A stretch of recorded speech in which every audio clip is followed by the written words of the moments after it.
Here at the Sagicor Cave Hill School of Business and Management, located at the University of the West Indies Cave Hill campus, we meet the needs of the upwardly mobile professionals. Our business school functions in an evolving global space where the need to have that competitive edge distinguishes you as a professional. Our academic curriculum offers a variety of programs that gives you that edge. We offer our students a doctorate in business administration. Then, there's our executive masters in business administration. Our Sagicor Cave Hill School of Business and Management is for you. Enroll now.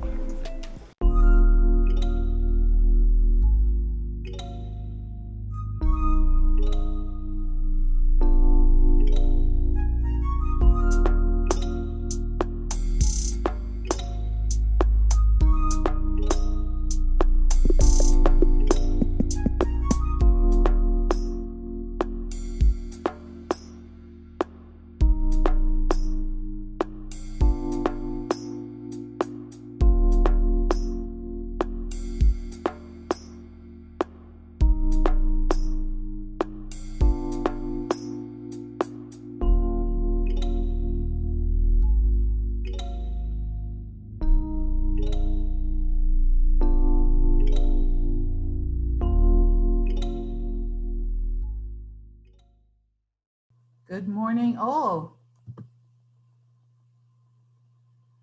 My name is Marjorie Wharton. I am the Strategic Business Services Director and Clinical Faculty with the Sagicor Cave Hill School of Business at UWI Cave Hill campus, and I am the host for this event today.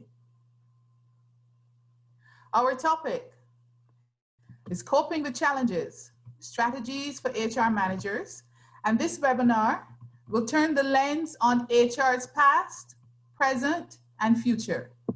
Specifically, we will begin by recapping the primary challenge that confronted HR during the past 15 years and examine the progress that has been made during that time. We will then assess how the COVID-19 pandemic is currently impacting the HR landscape and the associated effects on the physical and emotional well-being of workers, including HR professionals themselves. We will conclude by turning our attention to how HR can best position itself to effectively address the peri- and post-pandemic realities. Our emphasis will be on purposeful preparations, the strategies that HR can begin implementing today in order to ensure readiness for what lies ahead. In proposing those strategies, we will take into consideration the peculiar challenges associated with today's VUCA, volatile, uncertain, complex, and ambiguous environment. As always, this webinar is scheduled to run for 1 hour and 15 minutes. As the discussion progresses, please feel free to ask your questions as well. On your screens, you will find the control panel, which will give you an option labeled Q&A. You may use that option at any point during the webinar to submit your questions to us. You can also feel free to use the chat feature to comment or to ask your questions as well. As we go along, our presenter will try to respond to as many of the questions as time allows. Now let me tell you a little bit about our presenter. Ambassador Joan Underwood is a senior management consultant and policy advisor with extensive experience in both the public and private sectors. Specific areas of expertise include the design and implementation of training programs for public and private sector executives, organizational behavior and management, human resource management, strategic planning and management, change management, corporate governance, public sector transformation, and executive and performance coaching. In addition to her work in coaching, management, and policy, Joan has served for 7.5 years as Antigua and Barbuda's non-resident ambassador to a number of Latin American countries, including Mexico, Venezuela, Chile, and Brazil. In 2009, Joan was certified with distinction by the US-based HR Certification Institute as a senior professional in human resources. In August 2015, she fulfilled the requirements for the Society of Human Resource Management's designation as a senior certified professional. We have a lot to cover today, so I'm going to jump right in and start sharing with you the presentation. And as Marjorie indicated previously, we invite you to share your thoughts, your comments, your questions, using the features that are available for you to do so. I'm going to chunk the presentation, so I'll present some content, then we'll stop and have the opportunity to discuss what I've covered and any questions that you might have related to that. Okay, so could I just get a verbal confirmation that you are this time able to see my screen? I am seeing you, I am seeing your screen, and I am hearing you. Excellent, here we go. So as Marjorie mentioned, we're going to start in the past and work our way to the present and do some projections for the future. So about 15 years ago, you may recall that the primary challenge confronting us as HR practitioners was the perception, among others, that we weren't being sufficiently strategic, that HR didn't align what it was doing sufficiently to the organization's business goals.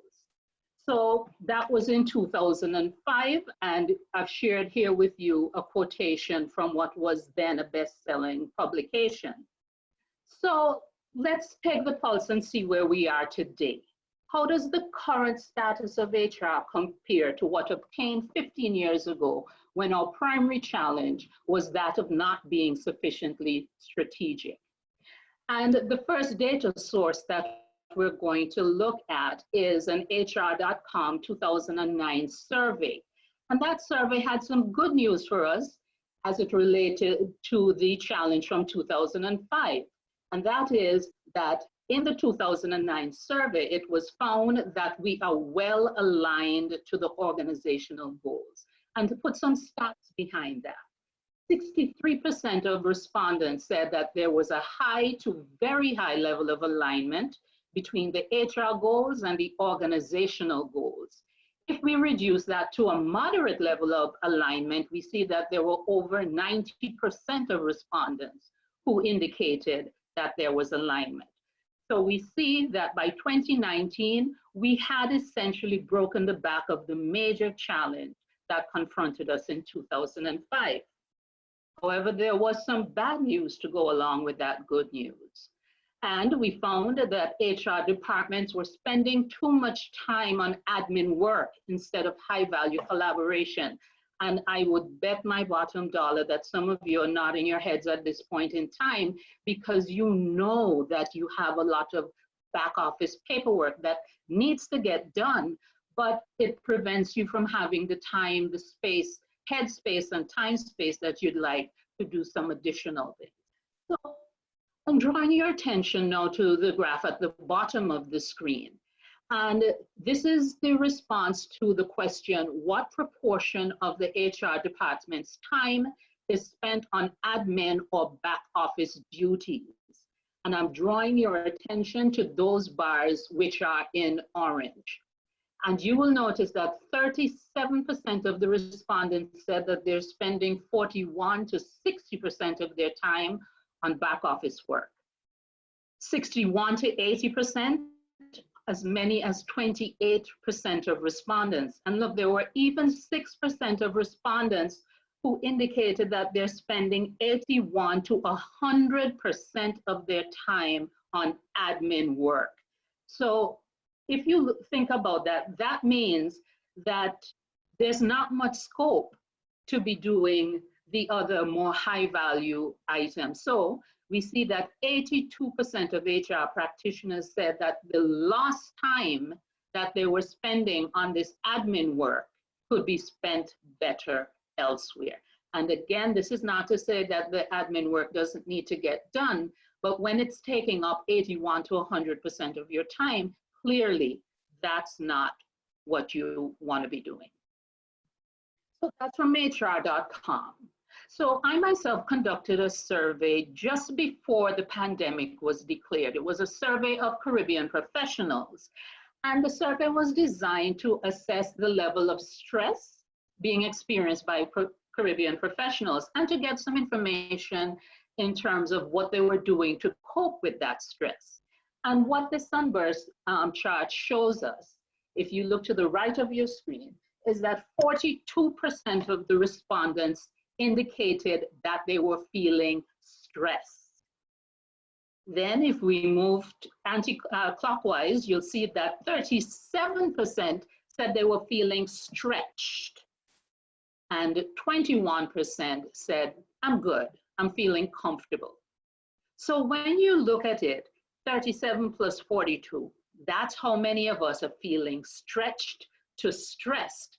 And I emphasize again, this is before COVID.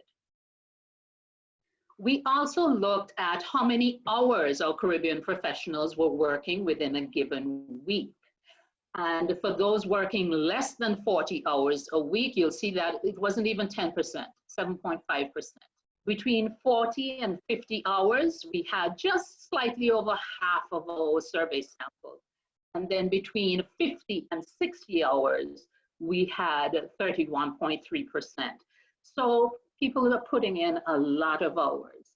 And that's probably why we have the results we see on this next chart, which tells us about how much sleep we're getting on an average weeknight. And I don't know if you're anything like me, because what jumps out for me is that 58.2%.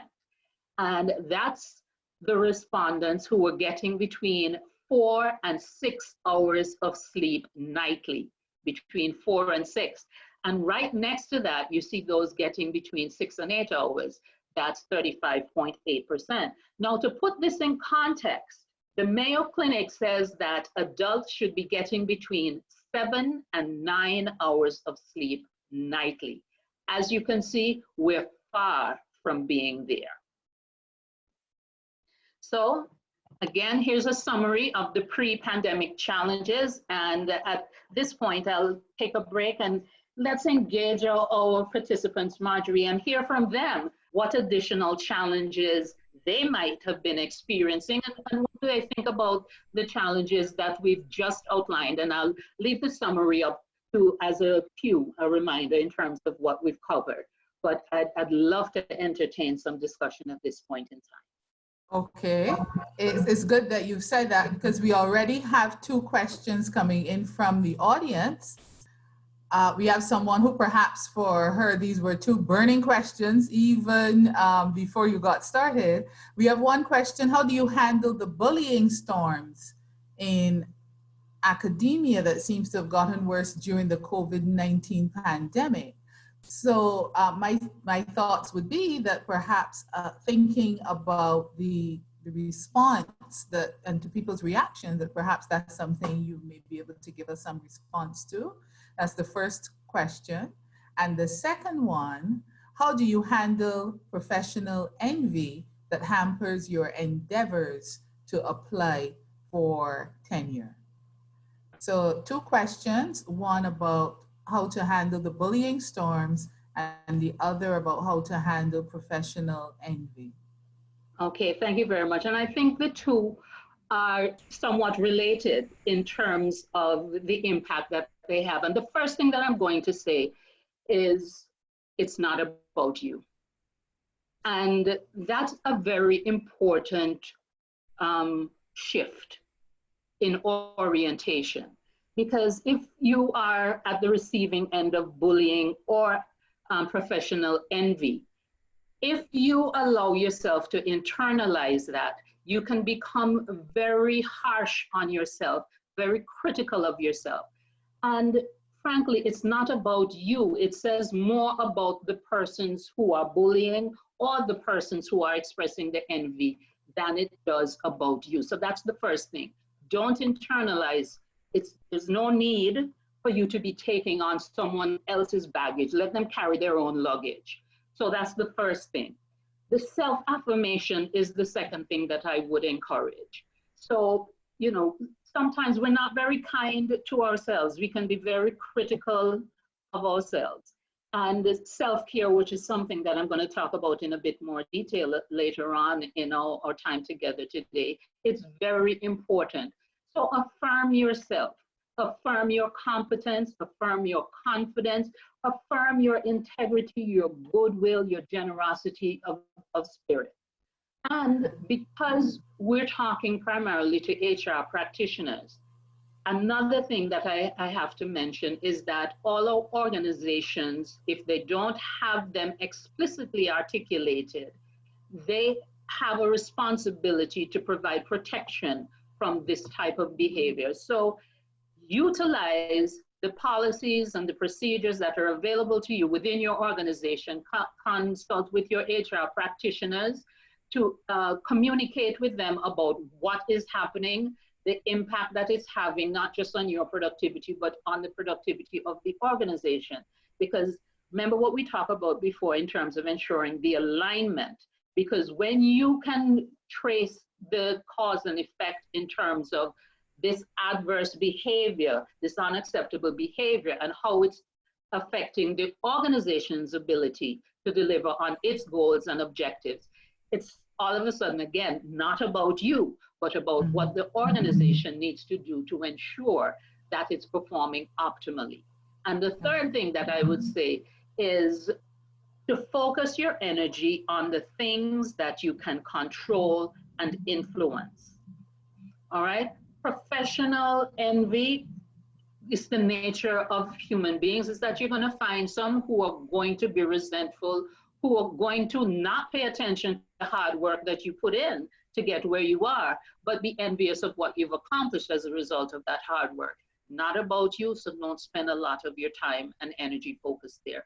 So focus on what you can influence and what you can control, and continue to shine. Okay, all right.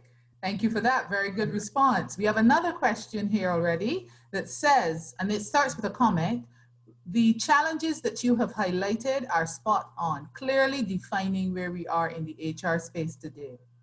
The challenge is, what are we going to do to change that narrative, as this is often not attainable?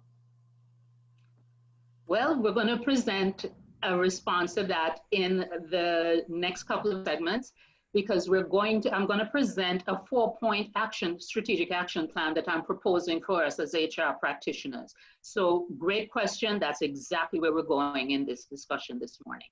Okay, excellent. So those are the only questions coming from the audience right now, but definitely it does highlight the fact that it's some very important issues that are emerging, and being able to do this kind of research that you've done and presented here has really shown where the issue is. So I have no doubt that more questions will come as we go on throughout the session. Okay, great. And again, to emphasize as we move on, that was pre-pandemic.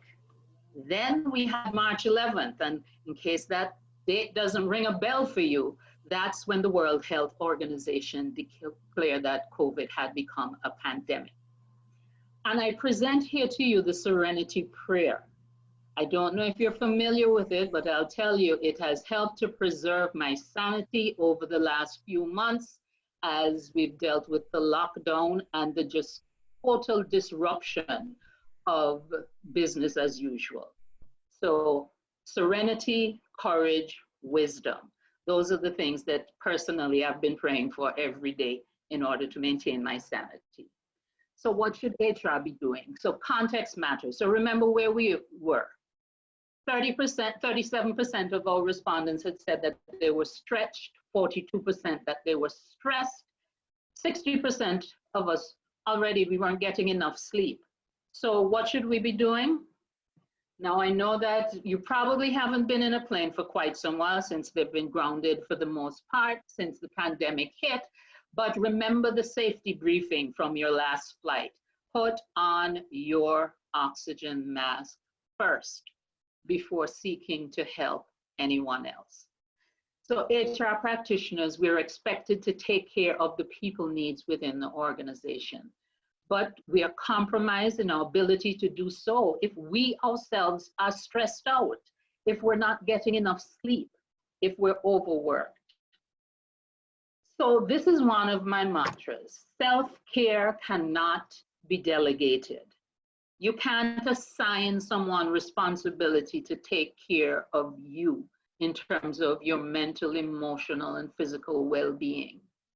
And it's important for you to do this because you cannot pour from an empty cup. So At the beginning of this webinar series, Marjorie had two guests on who did a magnificent job in terms of outlining what we could be doing to take care of ourselves. And if you didn't participate in that webinar, I encourage you to go to KVIL's Facebook page and to take that in.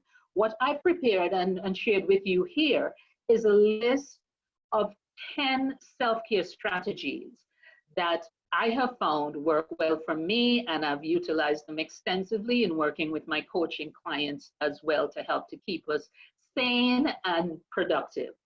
And I'm not going to take a deep dive on any one of them. I'm just going to touch briefly on it. However, in the Q&A, I'd be more than happy to elaborate on any of them and to hear from you what additional strategies you might wish to share. So exercise in terms of just getting moving. And one of the most difficult parts of this lockdown for me was when I couldn't get to the gym anymore. And after the gym closed down, then at least I was walking on the street, and then we couldn't do that anymore either. So I had to then find something that I could do inside the house just to keep moving, because exercising, you know, stimulates certain hormones, which are feel-good hormones. So that helps to relieve the stress and to help you feel contented. All right, sleep, we've touched on the fact that we are already not getting enough sleep. Proper nutrition, and this is really important. Food is the fuel that drives us. And imagine if you have a high performance car and you're putting cheap fuel in it, you can't expect the same level of performance. And so it is in terms of what we're putting inside our bodies. Expressing gratitude actually makes us feel better. And if you don't want to take my word for it, then you can check Oprah, because you know she's a big proponent of gratitude. Mindfulness, and this one is challenging because there's just so much to worry about. We worry about if you have kids who are supposed to be taking 11 plus, you worry about that. If you have kids who are getting ready for CXCs, you worry about that. What we propose with mindfulness is to stay in the moment and be very conscious of what's happening here and now, rather than stressing about what happened yesterday and worrying about what might happen tomorrow. Okay. Number 6, make or create something. The process of being creative is another feel-good process. Whether, you know, you're like my husband, who has made so many things for the house since we've been on lockdown, or you're gardening, or you're baking, or you're cooking, sewing, creating art, poetry, whatever it is, the process of creating something new, especially in the context when we're constrained in so many other ways, can really help to alleviate stress. One caveat though, if you're one of those who likes to create in the kitchen, remember number 3, so try and create some stuff that will give you proper nutrition. And if you're on lockdown by yourself, pace yourself in terms of consuming what you create in the kitchen. All right, positive imagery, number 7, I utilize this a lot with my coaching clients, because here's an insight. Your brain cannot make a distinction between a memory or an imagined image and reality. And what does that mean?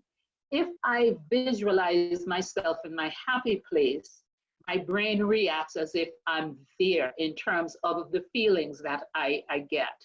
So you can summon at will positive thoughts, positive imagery, and have your body respond as if you are there in that positive space, in those positive memories. 8, connecting with others. The reality is we are social beings, and that's why putting someone in solitary confinement is punishment. We are not meant to be on our own, isolated from others. So even as we pay due care and attention to the social distancing protocols, we need to find ways to connect with others. And that's why Zoom and all these other meeting spaces and Skype and all of that have become so popular. And people who thought that they would never embrace technology have found themselves doing so just to make a connection. Number 9 is the response to a well-established myth. And that myth is that it's a sign of weakness to ask for help. It absolutely is not. And so it's important for you to ask for support and to accept support when it's offered to you. And that's the way you can reduce your stress. And number 10, just breathe. Those deep cleansing breaths really do help to bring down your stress levels. And you know, when you go into the doctor's office, typically they'll take your pressure at the beginning of the visit. And if you were rushing from the parking lot, you were stressed coming out of a meeting, chances are your blood pressure might be a little bit elevated. And I'm giving this specific example because it has happened to me on multiple occasions. And so what I do, I sometimes tell them, all right, just give me a few minutes, I can bring it down on my own. And I sit there and I take those deep cleansing breaths and we repeat the measurement and it's fine. So remember to breathe. So here are some pandemic-induced realities now that we have to cope with outside of the self-care component. The International Labour Organization has indicated that the pandemic could reduce global working hours by nearly 7% in the current quarter, and that 81% of the global workforce has been affected by the lockdown. McKinsey, for their part, has said that up to 1/3 of the global workforce is vulnerable to either reduced income, furloughs, or layoffs as a direct result of this pandemic. And then if we bring it closer to home, we've found that 150 million workers in the informal economy in Latin America and the Caribbean have been adversely impacted by the pandemic. And then what compounds all of this is that there's no definitive projection for when, if at all, we'll be able to return to pre-pandemic business as usual when it comes to the where we work and the how we work. I heard in the news the other day that Twitter had decided that their employees would never come back to the office because they could continue to work remotely and accomplish what needed to be done. So again, for each of our organizations, those types of determinations will need to be made. And the final point in terms of the pandemic-related challenges that I've highlighted for you is, for some businesses, being out of regular business for such an extended period of time may result in the loss of your client base. Or in some instances, your business model might no longer be viable in the context of a peri or post-pandemic reality. Those are some additional challenges that we've confronted.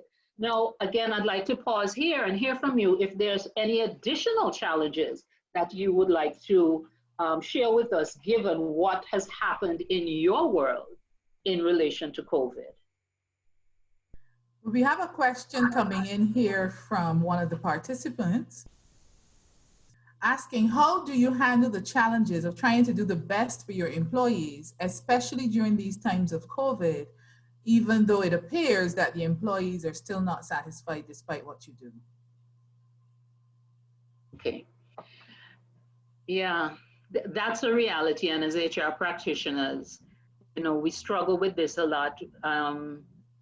There are a couple of things that I would say. And the first one is exercise some empathy, all right?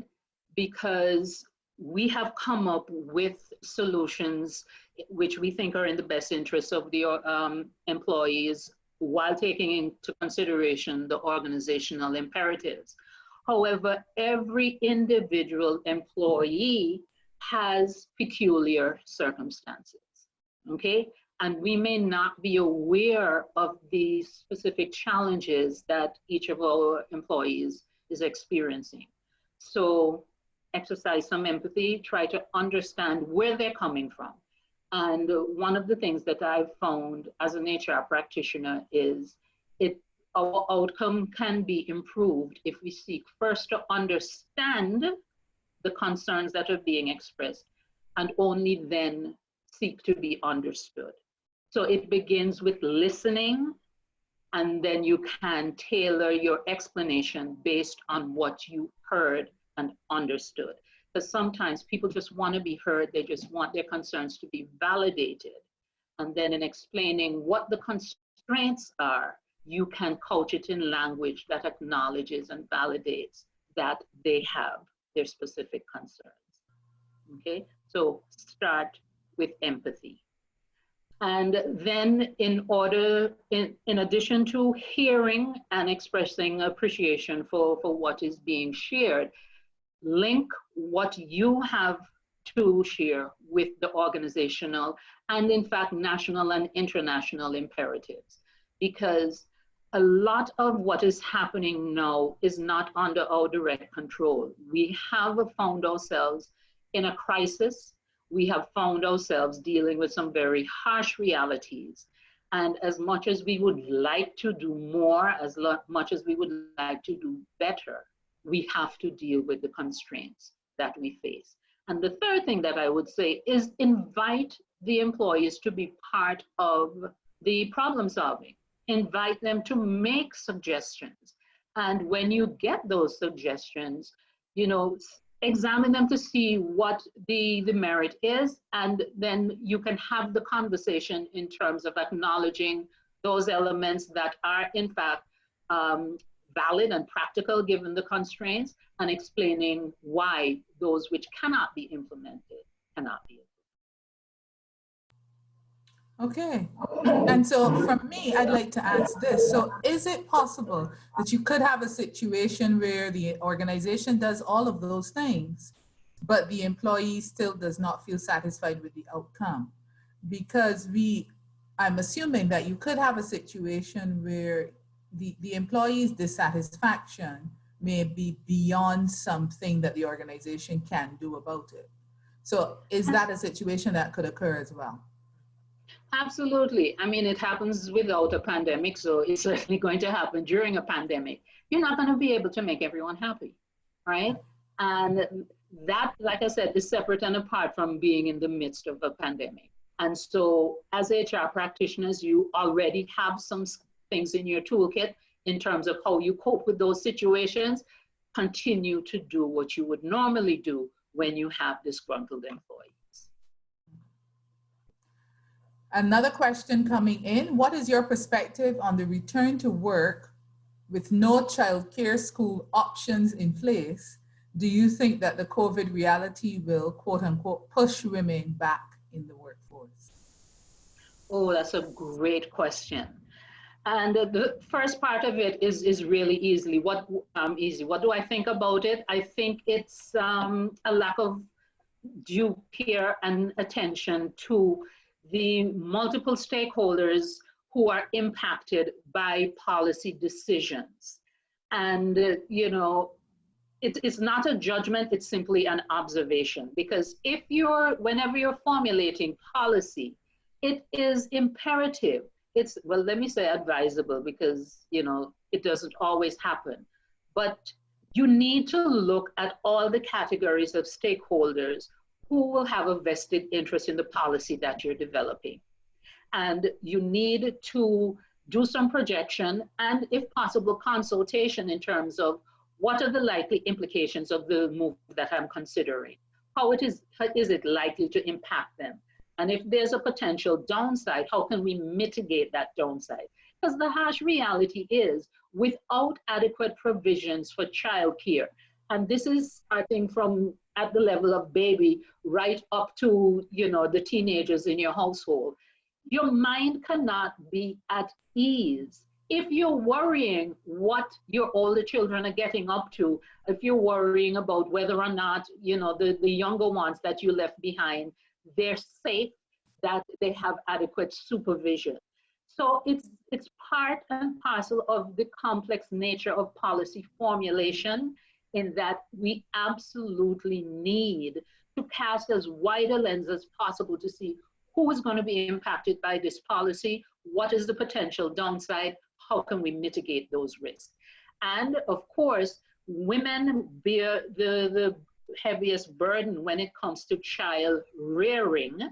And so if decisions have to be made, for the most part, and I'm generalizing to make a point, but of course there are exceptions where there are men who are the primary caregivers. But for the most part, It's the woman who might have to make a choice about whether or not she can even afford to go back to the job, given the fact that no provisions can be identified for the safe and effective care of the children.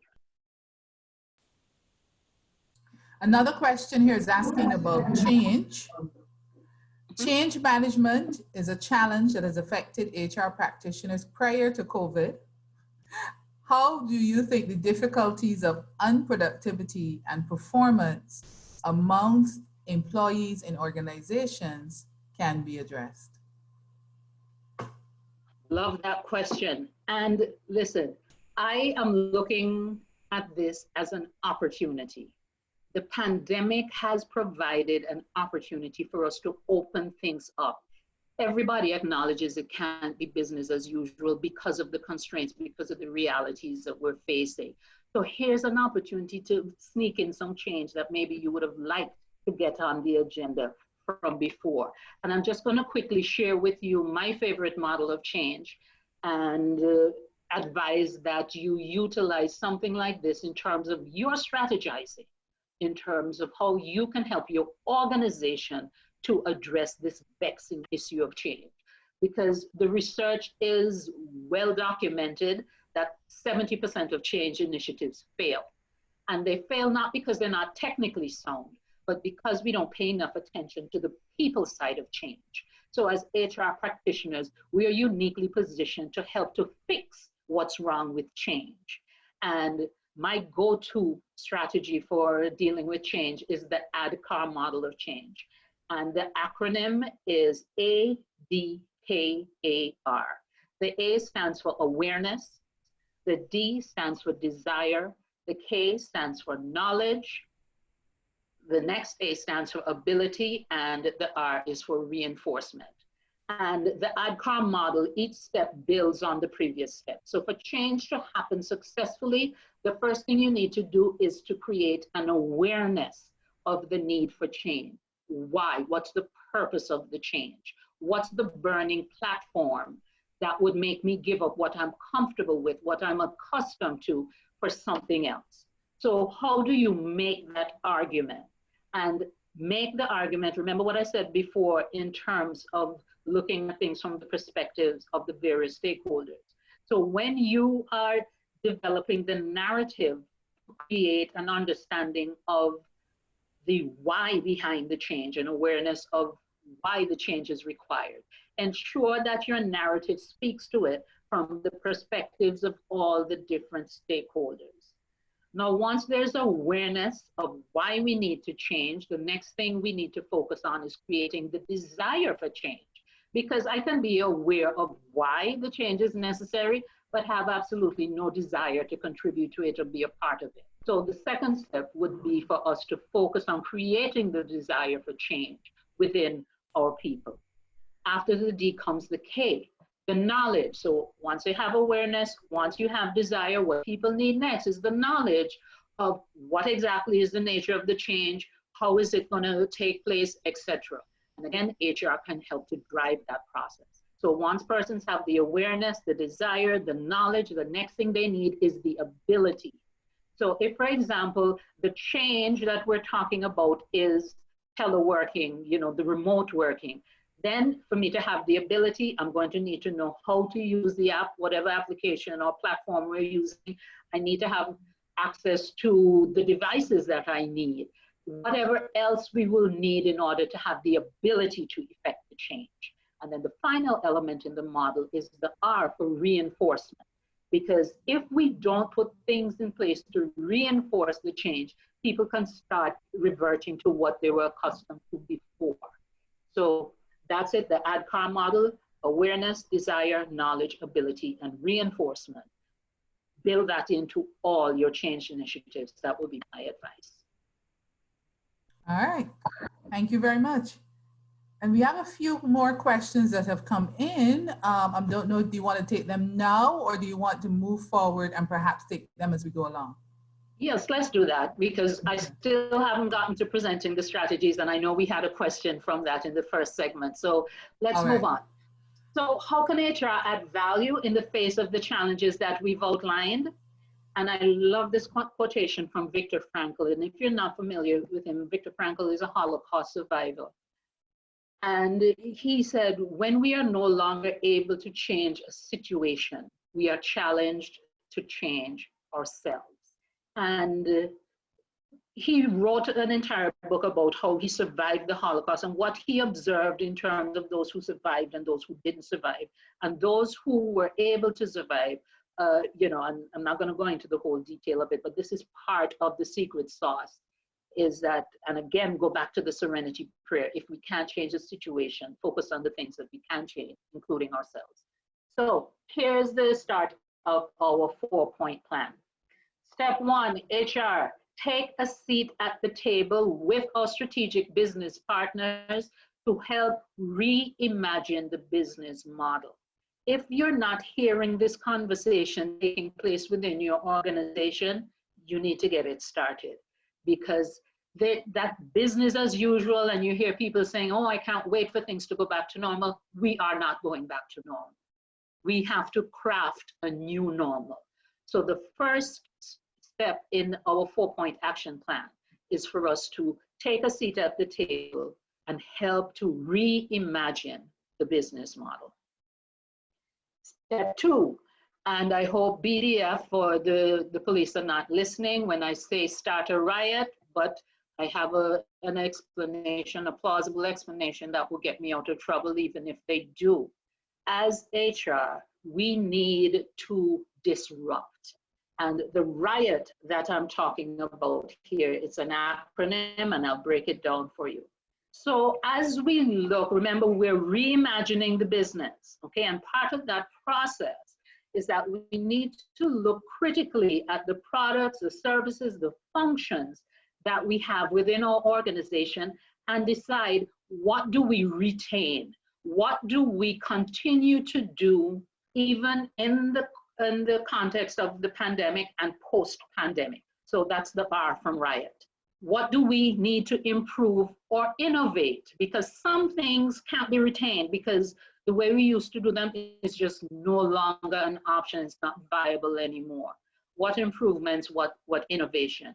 And here I want to really encourage you to consider job crafting and bringing other people into the process. You don't have to come up with all the answers on your own.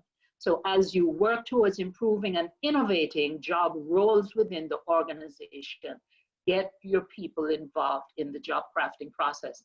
And maybe during the discussions, we can elaborate on that some more. Okay, the O from Riot is outsourced.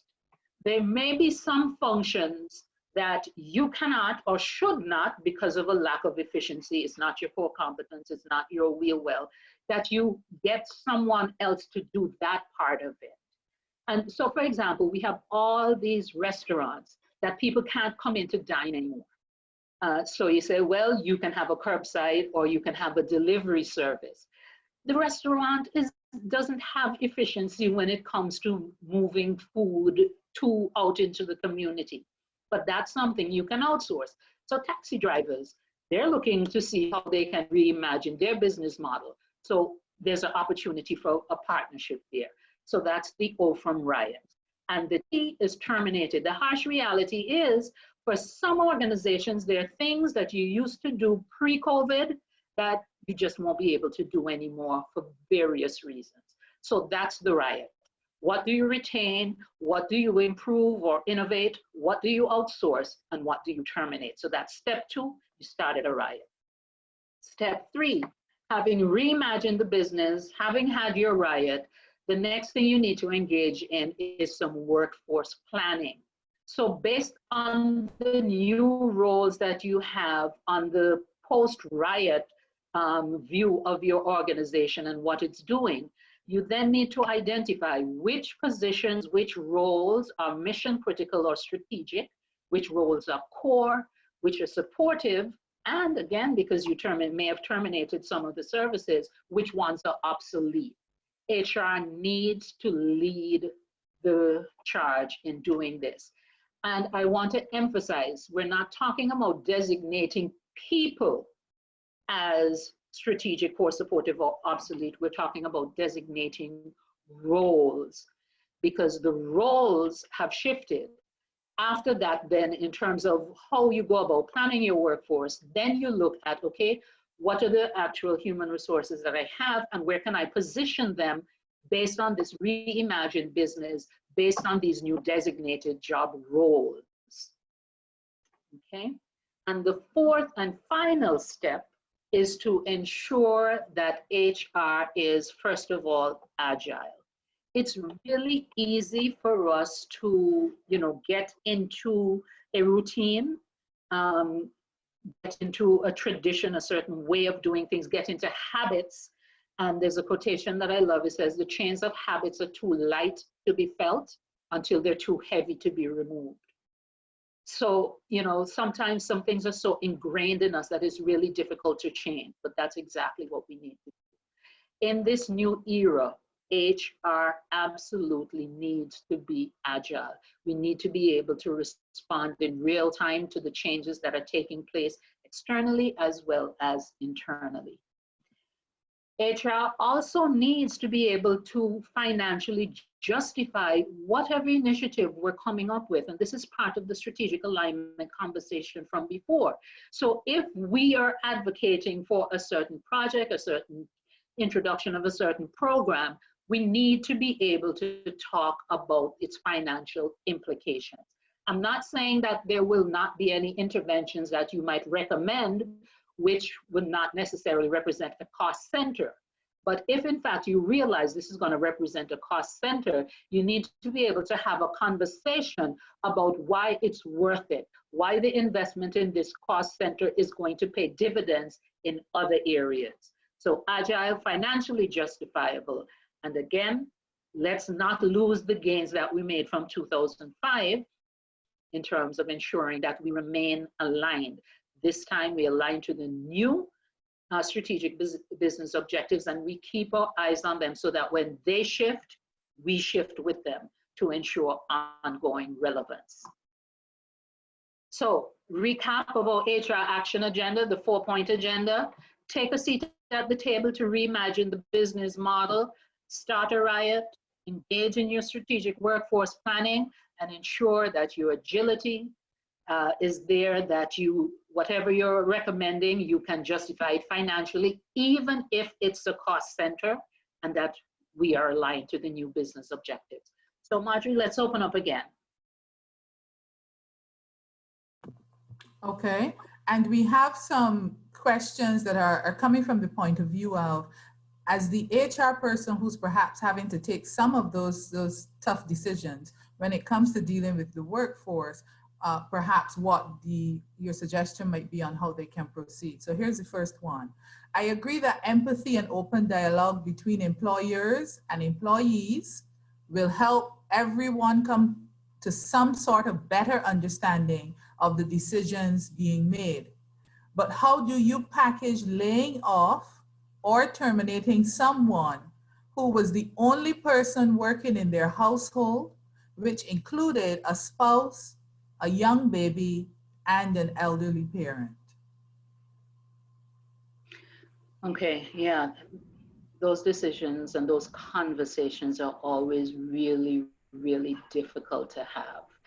And, the best answer that I can give is that hopefully you already have an employee assistance program in place. If you don't, that's something that you should place on your priority list because there's going to be significant for it. If you're a really small entity and you're not in a position to develop your own employee assistance program, certainly look to tap into those that are available through the governmental services, all right? The unfortunate reality is that there will be those conversations, okay? Try to make the best possible use in terms of, if your organization is in the position to do so, having the support mechanisms to help facilitate the transition. If you can't do it, then look to the state services. Just before the pandemic was declared, I was working with a client where the entire management team was going through a team building and leadership development, a multi-module program. And I kid you not, the module that we had before the pandemic was declared was on having difficult conversations. And the very next day, some of the people who were in the room for that training were laid off. And you know, it's just the reality of the situation in which we find ourselves. So again, remember that from Franco, if you can't change the circumstances, focus on what you can change within yourself, and that is you have to, the self-care. Because as HR practitioners who have these conversations multiple times, it does something to us in terms of just eroding our soul. And so self-care is also important. You have to have the conversations focus on taking care of yourself afterwards so that you can continue to do what you need to do for yourself, for your family, and for the organization. Okay. All right, so two important things there, those skills for difficult conversations before and those skills for self-care afterwards. Another question here is, how do you prepare for the looming cut in pay, allowances, benefits, etc. from your employer, especially if those staff members are living from quote unquote paycheck to paycheck? Yeah. And you know, the reality is some people were living from paycheck to the week before the next paycheck. One of the things that my personal experience, my husband is a retired soldier. And when the lockdown was declared, he called a family meeting. So it was him, his grandson, and I. And he said, okay, things have to change. And he said, for one thing, we eat too much. We don't need to be eating this much. So he said, breakfast, you can have one egg. You can have, and he told us, you know, you cut down your consumption because this is not business as usual. Now, the thing is, I'm looking at him, I'm like, you know, perhaps you're overreacting a bit, but then, you know, I realized that we need to start to change how we navigate, how we live, because it could get quite difficult. And so let's start making the changes now before we have to make them in a really drastic and sudden way because we have no choice. So yes, there are certain things that persons may need to adjust in terms of what their typical monthly schedule of expenses might look like. I absolutely get it that there's some things that are not discretionary, because you have, if you're in Barbados, you have to pay the Barbados Water Authority, you have to pay light and power, you know, you have to buy food, but look at what you're buying and how you're consuming food to reduce wastage, etc. But, you know, do you need to consume as much electricity? Can you start conserving water?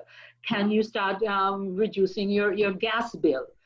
What, you know, your entertainment budget almost by, you know, force is constrained because you can't go out anymore. So there's some things that I would suggest, and the financial planner that we had on the webinar series a few weeks ago was able to give some advice about that.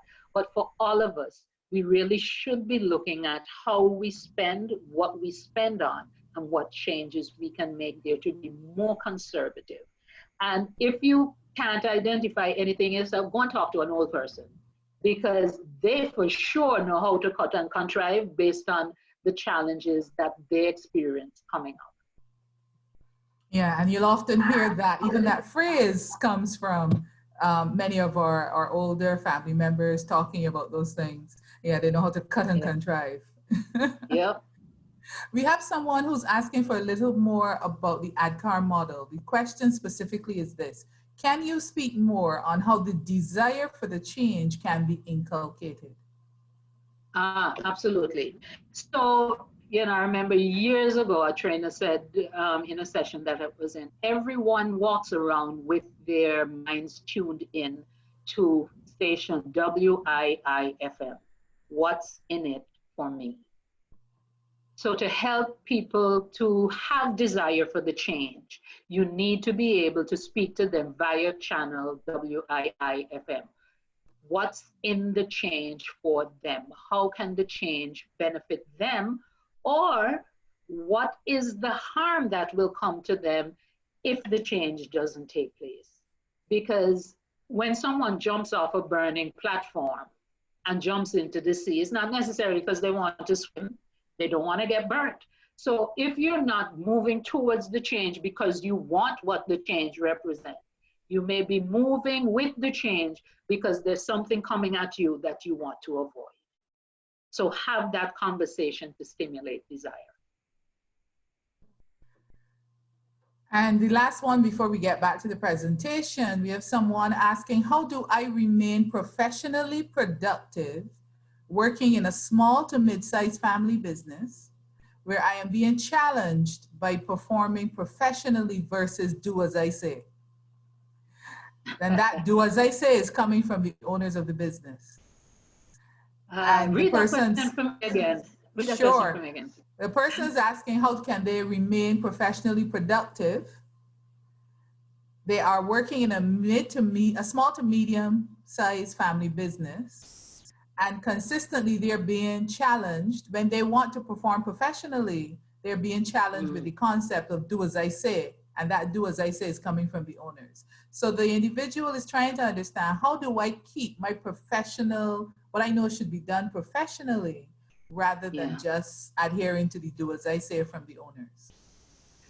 Okay, now I'm going to say something that may, challenge a number of people who are listening to me. But remember what Franco said, if you cannot change the situation, maybe it's time to change yourself. So we all, as professionals, have this image, we have our quality standards, we know what professional means for us in terms of the standards to which we hold ourselves accountable. We are not in a business as usual situation. So my advice to you, absent COVID, will be very different than what I'm going to say right now. What I'm going to say to you right now is that the circumstances have changed. So in order to be fit for purpose, in order to survive and ultimately thrive in this context, what was your professional productivity before? Maybe you need to redefine it now. And again, start with empathy. Because if this person is a small business owner, family business, and operating in this context, they must be under some serious stress in terms of concerns about their business surviving this. So seek to understand this do as I say, what's driving that, okay? So have a conversation geared towards your having a better understanding and truly be open in terms of what it is that the person wants to accomplish. And if you think that there are more effective ways, more productive ways of accomplishing it, then you can find a way to introduce that into the conversation. And again, I would encourage you to do some research about having those difficult conversations, okay? Bottom line, if at the end of the day you've done that and you just cannot bring yourself to do what is being asked of you because it's not compatible with your personal value system, or any reason that you feel very strongly, I just cannot deliver what you're asking of me, then there's some options that open up for you at that point in time in terms of your way forward and what changes you will put in place. All right, because sometimes you have to decide if you can live with the situation, and if you can't, what are you going to do about it? Okay, so I think we'll take a break from the questions now. We'll move forward with the slides, and then we can come back to the remaining questions. Okay, all right, so we're on a home stretch. We just have about 15 minutes left. So we've done the past, we looked at what's happening now, and let's talk a bit more about the future. All right, and if we had a crystal ball, it would probably not be able to tell us what's going on, and that's because we're in a VUCA environment. I don't know if you're familiar with the acronym, but VUCA stands for volatile, uncertain, complex, and ambiguous. And we are in VUCA on steroids right now. And the image says turbulence ahead. It's not ahead. We are in the turbulent situation right now. So let me get you involved in this. And Marjorie, I'm going to ask persons to type into either the chat box or if they're using Q&A, I'm not sure which one they're using, to just type in A or B based on what they think is the appropriate answer. So managing in a business as usual versus a VUCA scenario. And I just explained what VUCA is: volatile, uncertain, complex, and ambiguous conditions. Should you A, wait for additional information before making a decision, or should you B, act with a sense of urgency? So go ahead and type in either A or B. And Marjorie, if you could let me know what we're seeing from our participants. We're seeing a lot of B's. We have one A. I see some people are also typing in Q&A. In Q and A, we are seeing B's, B's, B's. It's the majority of people are choosing B. All right, with good reason. We need to have a sense of urgency. So in the face of uncertainty, it's understandable that you would want to wait. So for those who said A, yes, I get it. You want to wait to make sure you have enough information to make the right decision. But the thing is, because it's so volatile, as soon as you get information, it may change. Just think about what you've been hearing from our own government here in Barbados, and we move from phase to phase, okay? World Health Organization has changed their position on masks, for example. So you can't wait for it to stabilize and say, okay, this is it, it's not gonna change. So we need to act with a sense of urgency and not be paralyzed by the desire to know everything and analyze everything before we move. Okay, great job. Here's another one. So in a VUCA environment, do you stay the course, or B, do you update constantly? A or B? Okay, we're seeing B's, B, B. All right. Everybody's saying we need to update constantly. And the image of the individual that you're seeing on the screen is she's provided a master class in terms of how you effectively navigate a VUCA environment. So we get the constant updates as the situation evolves. You can see, and she says it all the time, we are learning as we go through this. You hear her saying that she's listening to the medical expert. She's listening, She's seeking out diverse opinions in order to inform her decision making. That is quintessentially the way to successfully navigate VUCA environment. So I tip my proverbial hat to Prime Minister Mia Mottley. All right, let's try another one. Do you downplay the threat and withhold bad news, or do you communicate with transparency? A or B? Okay, we're getting the responses suggesting we need to communicate with transparency. All right, yeah. And my exemplar for this one is Governor Cuomo. So Governor Cuomo has been honest, he's been accurate, he tells you what he knows, he tells you what he doesn't know, he tells you what he anticipates, and he tells you what's likely to happen if what he anticipates happens. But at the same time, he always, always infuses his message with hope. So he's not downplaying it, he gives it to you straight, okay? But he always gives you reason to keep hope alive. All right, here's another one. Do you double down to explain your actions more clearly, or do you take responsibility and focus on solving the problem? A or B? Okay. Almost universally, everyone's saying we take responsibility and focus on solving problems. Absolutely. Let's see, yeah. Okay, and this is an example of someone who chose A. Okay, we see President Trump insisting on doubling down on things he said that have since been proven wrong, but he is not budging. from that original perspective. Okay? So the appropriate response to any misstep, because there will be missteps because we're in a VUCA environment. We listen, we acknowledge, we reorient, and work on solving the problem again. And I'd like to give an example, again, from what I observed here in Barbados.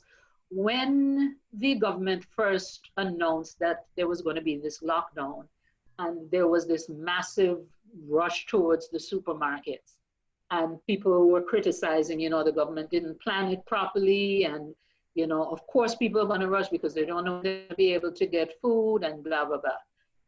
They didn't spend a lot of time defending what they did. They took the advice on board, and they came back with the system where, based on the first letter of your last name, you were assigned a day and a time during the day when you could go to the grocery store, to the bank, etc.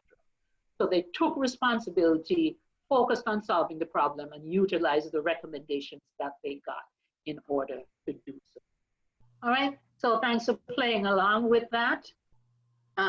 As I wrap up now, my final word for you in terms of going forward, two things that I encourage you to have with you always as you cope with these challenges are adaptability and resilience. You need to be able to adjust to the new conditions because, as I said before, we're in a VUCA on steroids environment. Things are going to change. They're unpredictable, okay? They're complex, they're volatile. So be adaptable, be willing and able to adjust as things change. And then in terms of resilience, that speaks about how you approach it in terms of your capacity to be ready to deal with these, with the VUCA environment, to recover when, because there are going to be some things that you just didn't see coming. There'll be some things that will drive your stress levels up. If you're resilient, you will adapt to them. And, I saw somewhere someone challenged the concept of resilience, meaning bounce back. There's no going back, people. As I said before, we're not going to have business as usual again. What you want to do is bounce forward, to spring into the future with agility, ready, willing, and able to be adaptable and to move on from that disruptive experience. All right, and Marjorie, back over to you. Yes, ma'am. And we have some questions where we have one person who is saying, they're asking for a few tips on how to remain sane in the working from home environment. You can't have quick chats at the coffee break or lunch break. And some folks enjoy those compliments and chatter that they get from coworkers when they show up at work. And many home life situations just do not allow us to feed that aspect of our being. So what are a few tips that you could offer to remain sane in the working from home environment? Great question. No, I'm in a peculiar situation because I've been working from home for years. So my challenge now is that I have all these people, well, I shouldn't say all these people. My husband is now at home with me when before I had the place to myself, all right? So, but I can relate to what the question, the person posing the question has indicated. So let me start in terms of how you can build breaks into your routine. And well, first of all, let me say, establish a routine. It's important. Because when I first started working from home and I spoke to people who had done it before, that was one of the things that they emphasize. They say, while you're in the house, it's important for you still to have a routine. So don't be, lounging around in your pajamas all day long. You get up, you get dressed, and you go to work in the same way. All right, so that needs to be part of your routine or your ritual. So in terms of, remember I said when we looked at the 10 coping strategies for self-care, yes, you do need to have that social interaction, and you can. So if you at work take a morning break, at 10:30 or whatever, take the morning break while you're working from home. And at that time, you can go on social media, or if there's someone else in the house with you, you can have an interaction with them. But ensure that you communicate with persons that this is my structured break.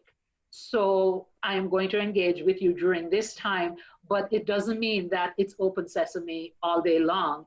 It means that this is part of how I'm coping with this, is to have a certain amount of routine, including the social engagement.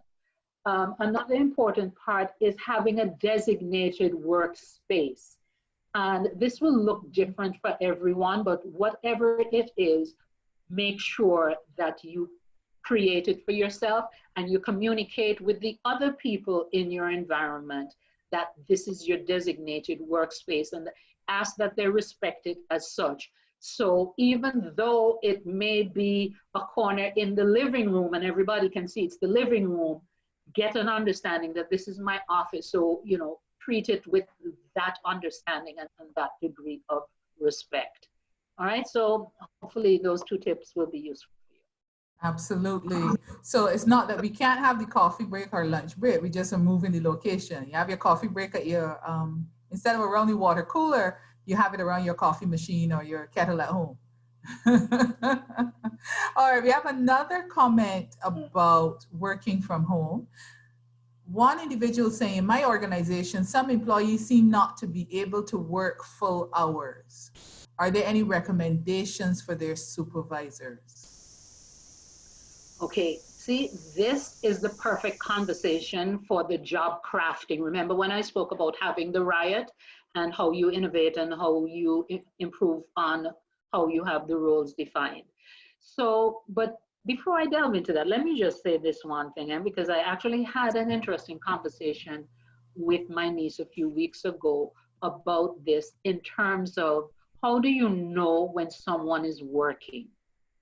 And it depends on the nature of the job. Because for many of us, those of us who are knowledge workers, you don't need to be sitting behind a desktop or a laptop to be working, because you work inside your head. So rather than looking at, are they punching the clock, focus on the deliverables. What is it that you need them to complete, and are they completing that? Okay, so, you know, just suggesting a bit of a shift there. But for those where the time, the level of effort is directly related to them sitting behind, you know, whatever device, then a conversation with them, because remember, again, empathy, what's happening in their home environment. So if they have to be dealing with preparing some, you know, schoolwork for kids, supervising kids, or elder care or something like that, then have a conversation first. Goal, understand what their situation is.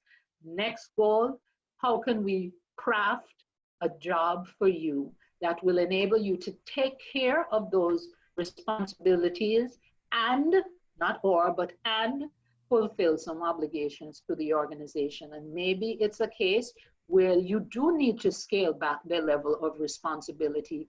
And then as an HR practitioner, you know what goes along with that in terms of are they going on reduced hours, et cetera, et cetera. But empathy, let that precede everything. Okay. The question the next question is, how do I keep motivated and in tune with HR when the HR world is new to me? Oh, you see, that's what's so exciting about it. The HR world is new to you, and there's just so much going on. And I tell you, those of you who are coming into the profession now, you have it so much easier. I mean, I've been an HR professional now for, 2 decades. It's so easy to get information, to get knowledge today. I mean, look at what's happening this morning. You have been able to stay within your own environment and be part of a community of HR practitioners, of people who are learning together, growing together. So the resources that are available online are tremendous. If you haven't already done so, I encourage you, if you're in Barbados, you can join HERMAB. If you're, whichever country that you're in the region, there's likely an HR organization. I know because I'm members of the one here, I'm a member of the one in Barbados and also in Antigua. I'm familiar with the one in Jamaica and Trinidad as well. So find your HR association and join, because it can get pretty lonely, especially if you have a small department or a department of one. It can seem overwhelming, but if you have a community you can tap into, sometimes just to vent, to find somebody else to tell you that, yes, I feel your pain, I'm going through the same thing here, to get advice. So do that. And you also have the online resources that are available to you. And a lot of it is free, okay? And follow the Cable School of Business. In addition to this free webinar series, their leadership development, executive development programming, that short-term programs that they offer from time to time. So it's an exciting time to be an HR practitioner. And I put it to you, if you do the work, it'll also be a rewarding time for you to be an HR practitioner. So welcome to the profession. And thank you for mentioning, excuse me, and thank you for mentioning those programs that we have coming up. And indeed, many of those webinars that have already been offered are available on our YouTube channel as well as on our Facebook page. So you can feel free to access them on the Facebook page of the Sagicor Capefield School of Business.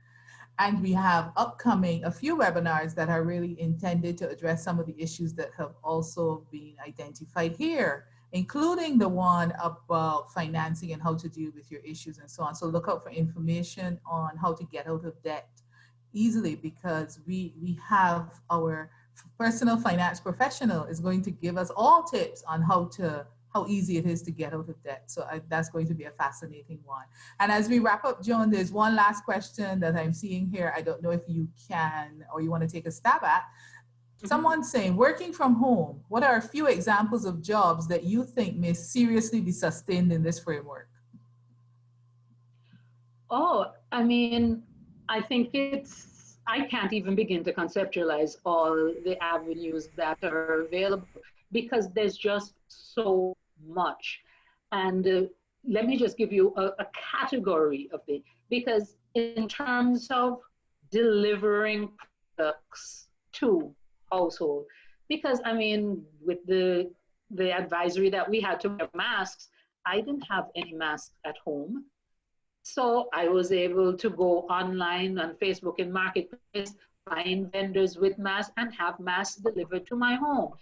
There's so many products that people need that you can deliver to them. There's services that people need. Because let me give you an example of a service that I absolutely would be the first and the longest standing to go and renew your vehicle license. I am allergic to standing in line, okay? There's some people, and especially those who be in the designated vulnerable groups, who can't be out and about doing things. So if you can do things for them, that's a business opportunity. Writing, okay? So do you want to start a blog? Do you want to start a newsletter? Because if you've found ways of getting around the challenges, or you just have information that you think would be of value to other people, there are opportunities there. So, you know, your creativity is what is going to limit you, because people think about needs that people still have, which still need to be met, but need to be met differently. And then ask yourself, how might I be able to capitalize on that? And the last one we're going to take, the one that's sliding in under the wire, is for small enterprises, what do you determine, or when do you determine is the best stage to either have a dedicated HR professional in-house or outsourced, rather than a multifunction HR role? Ah, okay. I have a preference, okay, because, you know, as someone who owns a small business, really, really small, I'm the only employee. When I need services, I procure the services. So based on the nature of your business, you may not have enough demand for a full-time HR practitioner. And rather, as the question itself indicated, rather than tacking HR onto, the person that does finance or the person that does marketing, when HR is not their competency, why not find an HR practitioner who offers that service? So this is their area of expertise. So even though you don't need them first full-time, you have access to the best possible expertise so that you know that you're getting high quality HR service rather than having it, in the room next to you, but it's hit or miss. And there are lots of HR practitioners out there who can help you with that. And if you call your HR association, they'll be more than happy to give you a referral for that. All right. Well, thank you very much. We have certainly had a very good discussion. We've had a lot of interactions and very good questions from our attendees this morning. Thank you for your contributions in that regard as well. We've had the question, will the slides be available? Yes, the presentation will be made available to you. We are going to email it to you afterwards. We've also had the question with regards to the recording. Is the webinar being recorded? It is. It is going to be available on Facebook, on our page there, and it will also be made available on our YouTube channel. So just look for the Sagicor Cave-Hill School of Business page on Facebook or our channel. You'll also be receiving in your email, you will get the email with the link as well. So thank you all for joining us today. Our topic has been coping with challenges, strategies for HR managers. Thanks to our presenter, Ambassador Joan Underwood, for a rich and enlightening session today. For more information on the Sagicor Cave-Hill School of Business or our programs, please visit our website, uwichsb.org.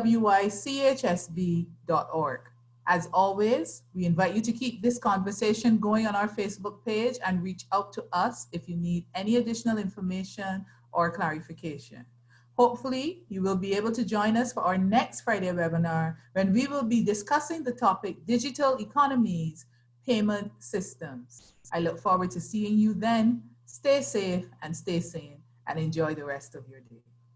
Here at the Sagicor Cave-Hill School of Business and Management, located at the University of the West Indies Cave-Hill campus, we meet the needs of the upwardly mobile professionals. Our business school functions in an evolving global space where the need to have that competitive edge distinguishes you as a professional.